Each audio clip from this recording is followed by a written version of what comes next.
उद्धव जी महाराज वृंदावन गए।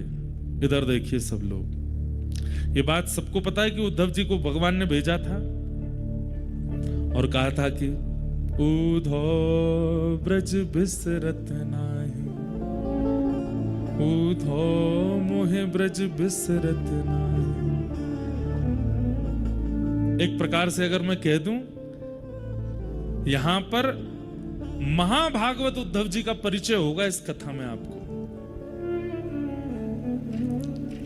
भगवान तृतीय स्कंद भागवत में कहते हैं कि ऊपर से नीचे तक, दाएं से बाएं तक, चारों दिशाओं से उद्धव मुझसे रत्ती भर भी कम नहीं है। भगवान के 3 परम सखा हैं, सुदामा जी, अर्जुन और उद्धव, और इन तीनों में सबसे ज्यादा प्रिय ठाकुर जी को यदि कोई है तो वो उद्धव है। पर इन उद्धव जी का स्वरूप इतना गौड़ हो चुका है, ज्यादा लोग पहचानते नहीं। मेरा मन है कि इस कथा में मैं उद्धव जी को प्रकट कर दूं कि उद्धव जी हैं कौन। हमारे ब्रज वाले जानते हैं कि उद्धव जी कौन है, क्योंकि ब्रजवासियों के शिष्य हैं उद्धव, राधा रानी के शिष्य हैं उद्धव। सबसे पहला प्रश्न जो मेरे चित्त में आया, भगवान ने यदुवंशियों को शापित कराने के बाद जब अपनी लीला पूरी करने का मन बनाया तो उद्धव को बचा लिया। इधर देखिएगा, उद्धव को बचा लिया। कथा में 2-3 बार ये सुना चुका हूं पहले, पर नहीं सुनी हो तो सुन लो। जब यदुवंशियों को शाप लगा तो यदुवंशी सारे गए भगवान के पास और भगवान से जाकर के बोले कि हमारे कुल को शाप लगा है नाथ, अब हम क्या करें। तो भगवान ने समस्त यदुवंशियों को उपदेश देते हुए कहा, सोमनाथ जाओ। अच्छा, ये भी एक कड़ी है, हमारे पाठक परिवार ने 12 ज्योतिर्लिंग में कथा कराने का संकल्प लिया था और जिसकी पहली कथा सोमनाथ में हुई। उसके बाद गत वर्ष रामेश्वरम में हुई दिसंबर में। इस बार मन था कहां करें, केदारनाथ में तो व्यवस्थाएं इतनी व्यवस्थित हो नहीं पाती, तो केदारनाथ जी के भाव से बद्रीनाथ में हो रही है। कालांतर में कभी व्यवस्था बन जाएगी तो केदारनाथ भी करेंगे, पर हमारी अगले साल एक कथा है केदारनाथ में। एक वैष्णव है, वो सब व्यवस्था कर रहे हैं वहां पे। तो आज का जो प्रसंग है ये भी सोमनाथ से शुरू हुआ है, इसलिए सोमनाथ भगवान हमारी हर कथा में प्रथम कथा से ही वो विराजमान है। ये बात आप याद रखिएगा, उनकी उपस्थिति से ही कथाएं हो रही हैं सारी। तो भगवान ने कहा कि सोमनाथ जाइए और सोमनाथ में जाकर के यज्ञ कीजिए। और यज्ञ भी नहीं, भगवान ने वहां पर एक उपदेश देते हुए एक बहुत सुंदर बात कही कि लिखने वाली बात है ये। ठाकुर जी कहते हैं, जब कभी भी जीवन में बहुत संकट आ जाए तो व्यक्ति को क्या करना चाहिए। जब कभी भी जीवन में अति संकट आ जाए उस परिस्थिति में व्यक्ति को क्या करना चाहिए। तो वहां श्लोक है, भगवान कहते हैं व्यक्ति को जितना हो सके दान करना चाहिए। सावधानी से सुनिएगा। हमारे शरीर में कोई रोग बना है और अगर उस व्यक्ति को या तो वमन नहीं होता या फिर किसी भी रूप में अंदर से मल निकले ना, तो व्यक्ति की मृत्यु की पूरी संभावना बन जाती है। व्यक्ति के अगर मलमूत्र और भीतर की वस्तु बाहर निकलने के रास्ते बंद हो जाए तो कितनी भी दवाई दे दी जाए, डॉक्टर यही प्रयास करेगा कैसे भी करके इनका मल स्वच्छ होना चाहिए, नहीं तो ये मर जाएंगे। ठीक वैसे ही भगवान यहां पर उपदेश देते हैं यदुवंशियों को, और यदुवंशियों से कहते हैं देखो जीवन में अति संकट जब आती है तब क्या करना चाहिए। बोले जितना संग्रहित धन है उसको व्यय करना प्रारंभ करो, दान करो, पुण्य करो, यज्ञ करो, अनुष्ठान करो। व्यक्ति दान पुण्य यज्ञ अनुष्ठान कब करता है? जब सब कुछ व्यवस्थित है, कोई दिक्कत नहीं है, सब बढ़िया चल रहा है, एक नंबर चल रहा है बिजनेस, तब करें, कथा करा लो, यज्ञ कर लो, अनुष्ठान कर लो, ठीक है, तब भी करो। लेकिन यहां भगवान की वाणी है कि संकट जब जीवन में आवे तब प्रयास करो, जेब में जितना रखा उस समय और लगा कि बहुत बड़ा संकट आ गया, क्या करें, दान कर दो।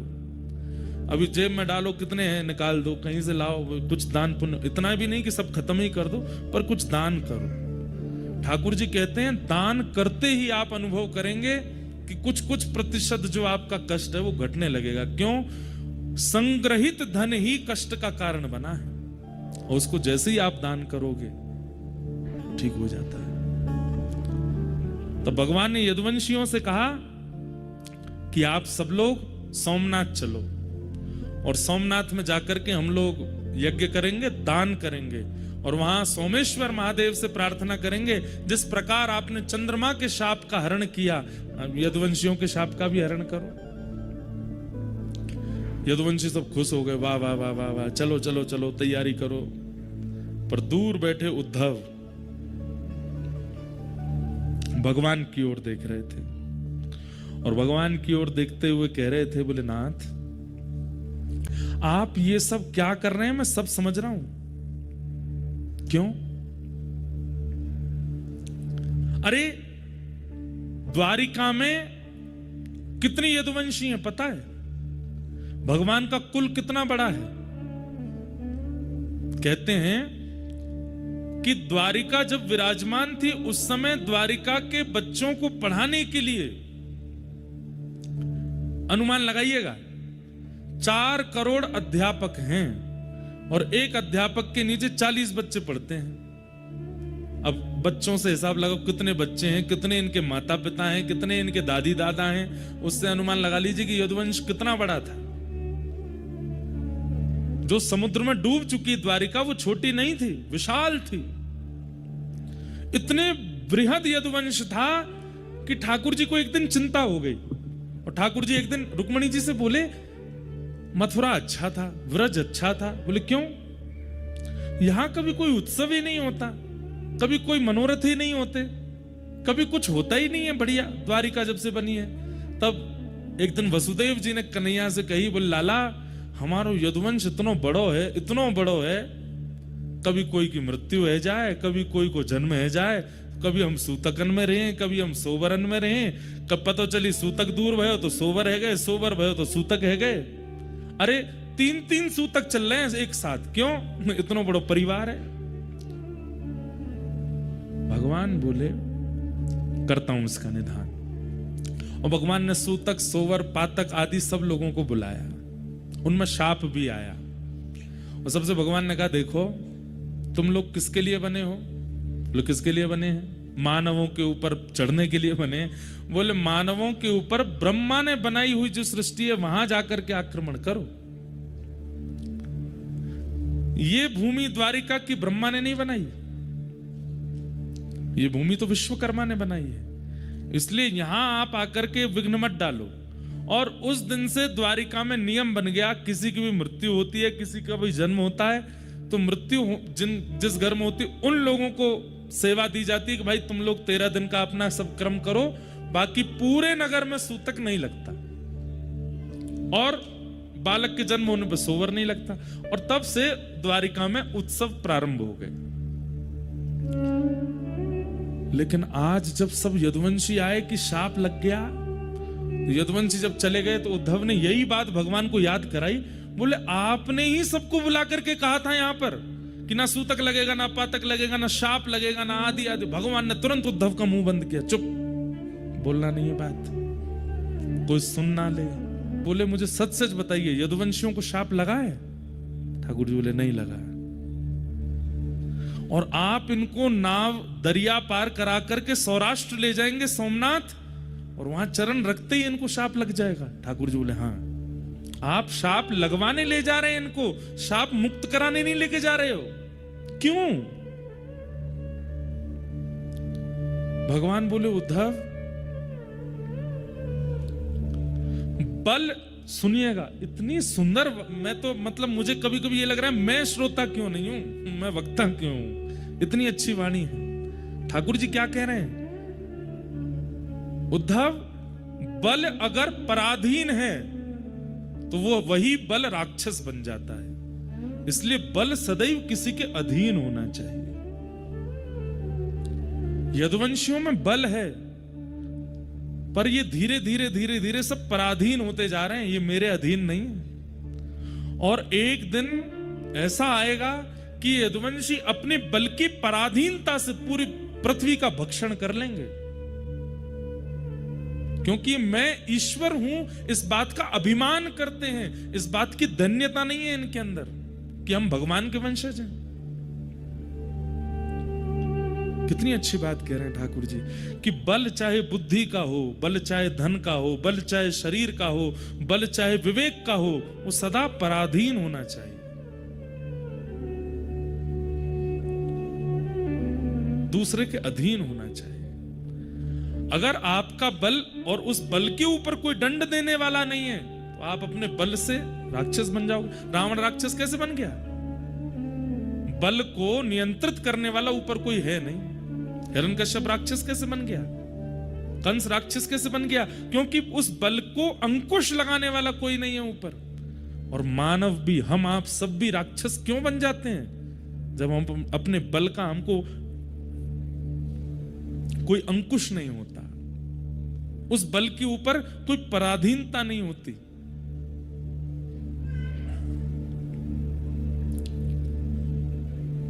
भगवान बोले इसलिए यदुवंशियों का नाश होना जरूरी है उद्धव, और मैं इन लोगों को लेके जाऊंगा, लेकिन तुम नहीं जाओगे। क्यों? मैं भी तो यदुवंशी हूं, मैं क्यों नहीं जाऊंगा?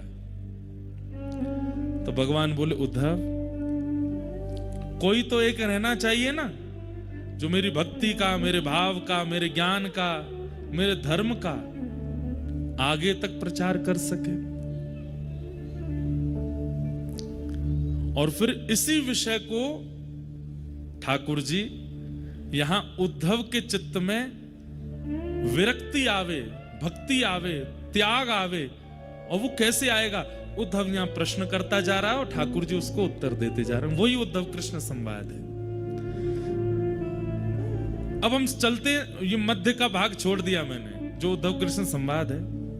भूमिका प्रारंभ की बता दी कि उद्धव कृष्ण संवाद प्रारंभ कहां से होता है, कि उद्धव चरणों में बैठा है और चरणों में बैठ करके कह रहा है कि आप मुझे छोड़ करके क्यों जा रहे हैं?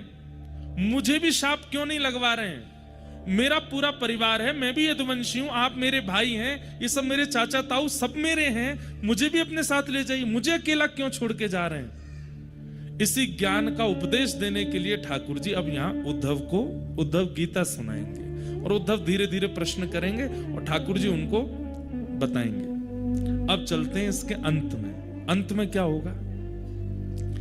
जैसे उद्धव का ज्ञान पक्ष पूर्ण हो जाएगा, भगवान उद्धव को आज्ञा करते हैं, क्या उद्धव, अब मेरे जाति द्वारिका डूब जाएगी, तुम कहां जाओगे? उद्धव जी के मन में आया कि मुझे एक ही जगह भेज सकते हैं, ये कहां? वृंदावन।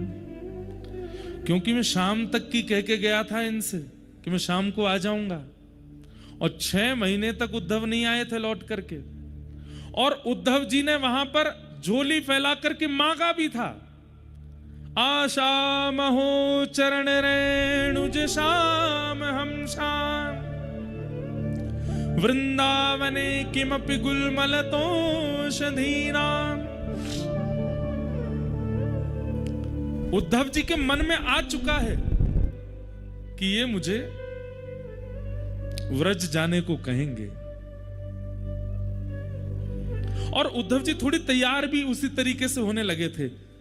भगवान बोले, उद्धव बोले कि ठाकुर जी द्वारिका डूब जाएगी आपकी जाति। बोले जी, तो मुझे कहां जाना है? भगवान बोले बता रहा हूं। बोले मुझे पता है कहां जाना है। बोले कहां जाओगे? बोले व्रज। भगवान बोले इतने योग्य नहीं हुए उद्धव तुम, व्रज की प्राप्ति के लिए तप करना पड़ेगा। और वो तप कहां होगा? बोले बद्रिकाश्रम। श्रीमद् भागवत के उत्तर महात्म्य में स्पष्ट लिखा है। बोले क्या? व्रज की प्राप्ति, वृंदावन की प्राप्ति चाहे वृक्ष के रूप में हो, चाहे मानव के रूप में हो, चाहे कोई कीड़ा के रूप में हो, चाहे किसी भी रूप में हो, व्रज में जन्म तब तक नहीं मिलेगा जब तक बद्रीनाथ में तप नहीं किया गया होगा। बद्रीनाथ की तपस्या ही वृंदावन में जन्म देती है। तो पहला प्रश्न मेरे चित्त में जो आया था कि उद्धव को व्रज क्यों नहीं भेजा भगवान ने, बद्रीनाथ जाने को क्यों कहा? क्योंकि उत्तर महात्म्य में लिखा है क्या, साधन भूमि बदरी। बद्री क्या है? बोले साधन भूमि है, और फल भूमि व्रज भूमि। बद्रीनाथ साधन भूमि है, यहां किया गया तप, यहां किया गया जप, यहां किया गया अनुष्ठान, यहां किया गया किसी भी प्रकार से भगवत सम्मिलन का अनुष्ठान, उसका फल क्या मिलेगा? बोले वृंदावन मिलेगा। कुछ दिन का प्रवास किया है, कुछ दिन नाम जप किया है, कुछ दिन रह करके कुछ किया है, एक आध दो दिन रुके हैं, तो उसके फल के रूप में हो सकता है कि अगली बार जन्म कहीं भी हो, पर बीच बीच में ब्रज आना जाना लगा रहेगा। बीच बीच में ब्रज की प्राप्ति, यह भी पूर्व जन्म के बद्रीनाथ के तपस्या का फल है। बद्रीनाथ में रह करके कोई अनुष्ठान किया है, 7 दिन का, 13 दिन का, 15 दिन का, 20 दिन का, 1 महीने का, तो उसका फल क्या मिलेगा? जन्म कहीं भी होगा, आधे से ज्यादा समय कहीं और व्यतीत करने के बाद फिर एक ब्रजवास की इच्छा आ जाएगी, और एक आयु आने पर आप ब्रज आ जाओगे। पर सब त्याग करके अपनी अंतिम श्वास तक किसी ने बद्रीनाथ में रह करके तप किया होगा। यहां अंतिम श्वास लेने का मतलब है जन्म वृंदावन में ही होगा। यहां जो भी प्राण त्यागेगा, निश्चित है कि उसका जन्म कहीं ना कहीं व्रजमंडल में ही होगा।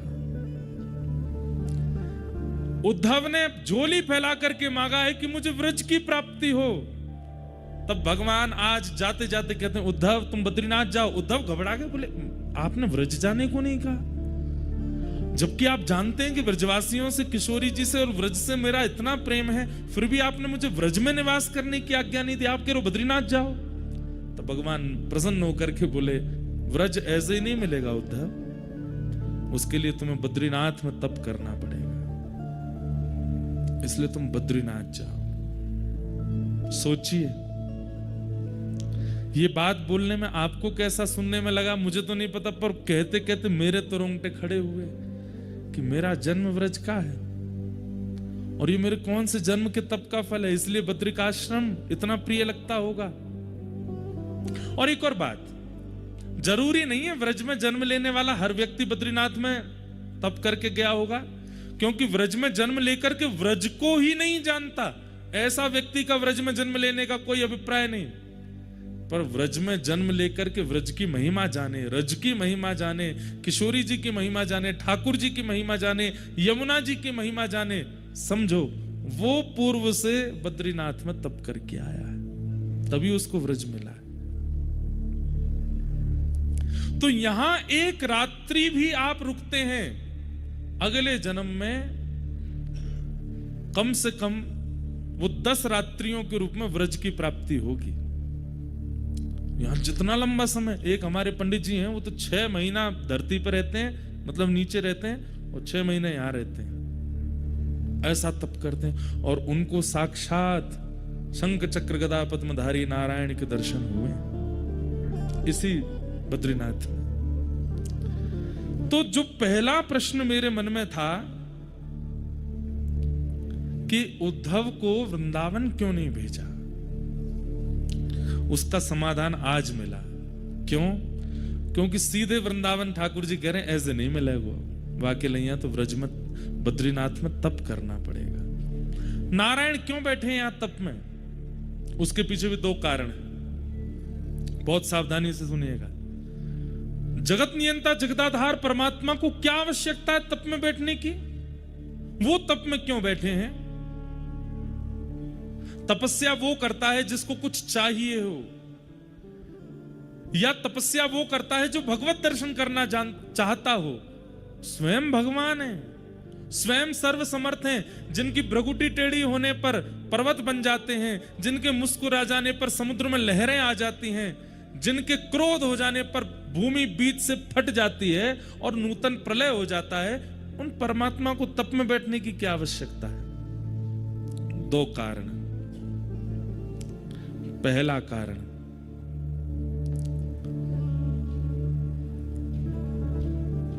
कर्म की पत्नी का नाम है तपस्या। क्या? कर्म की पत्नी का नाम क्या है? तपस्या। और कर्म और तपस्या के घर जन्म लेता है फल। कौन जन्म लेता है? फल।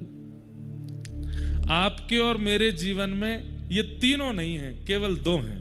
कौन? कर्म और फल। तपस्या कहां है?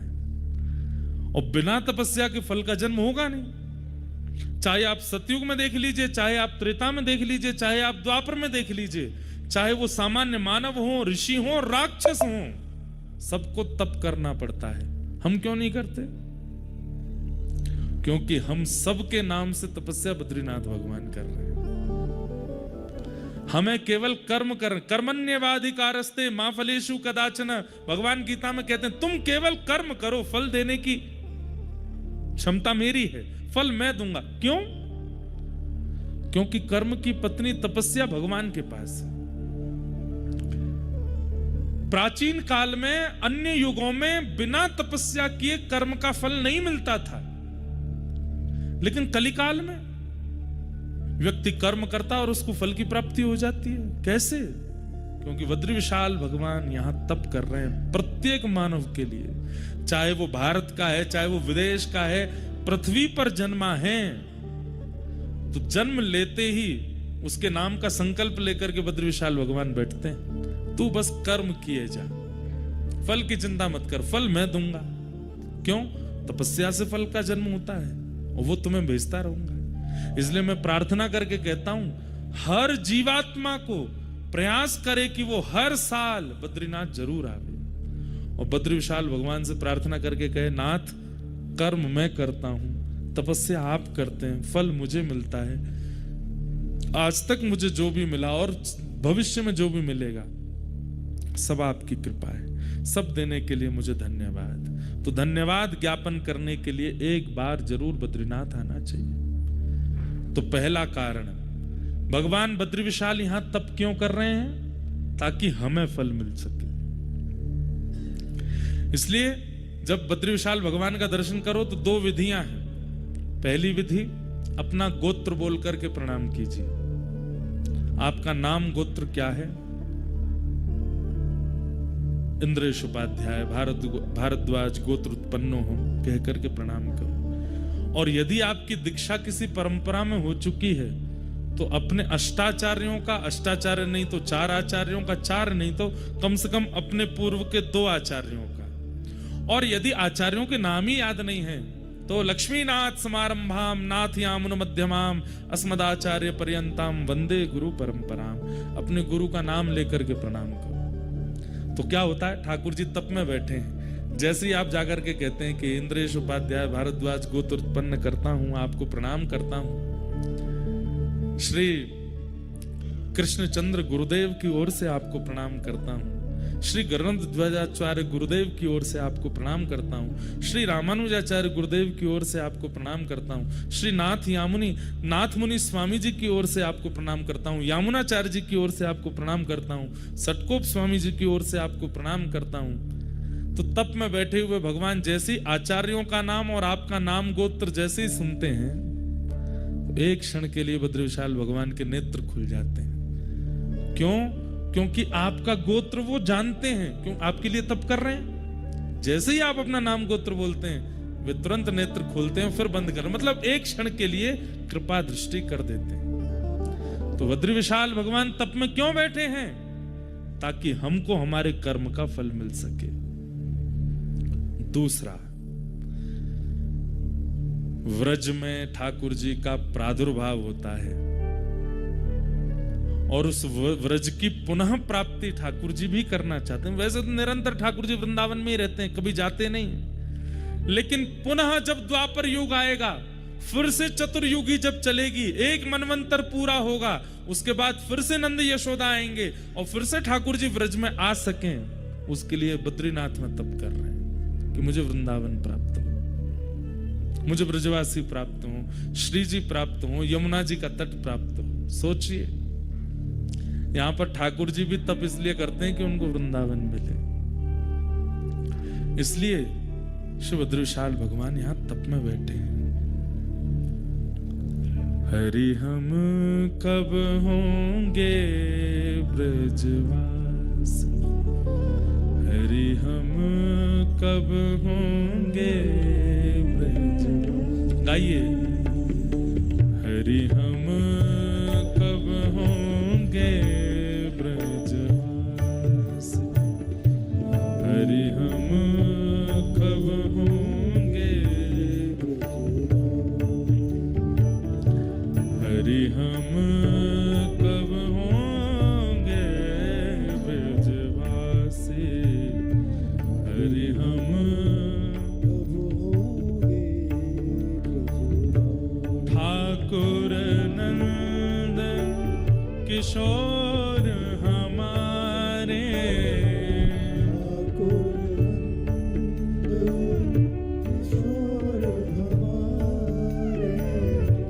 ठाकुर नंद किशोर हमारे, ठाकुर नंद किशोर हमारे, और ठकुरानी राधासी, ओ ठकुरानी।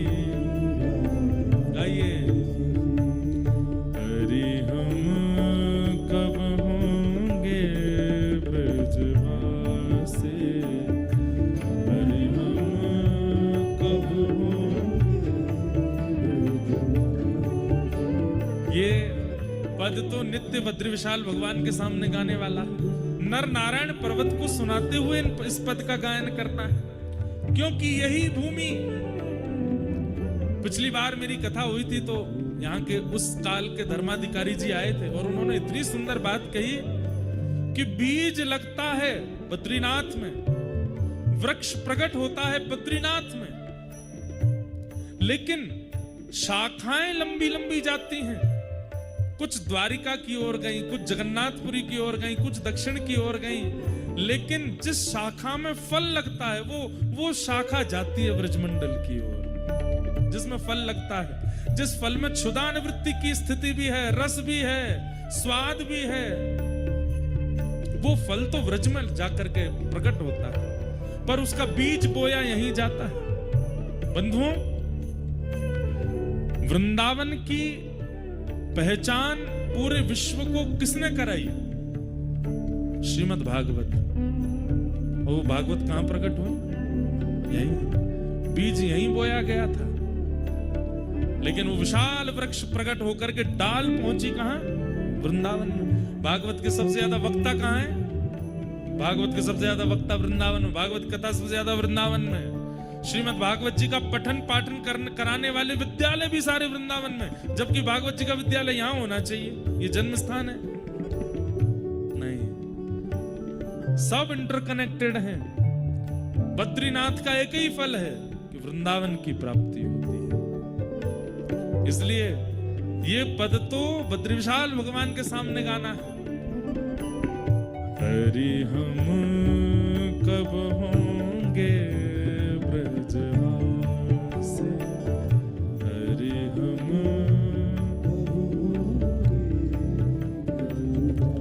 कब मिले हैं वह सखी सहे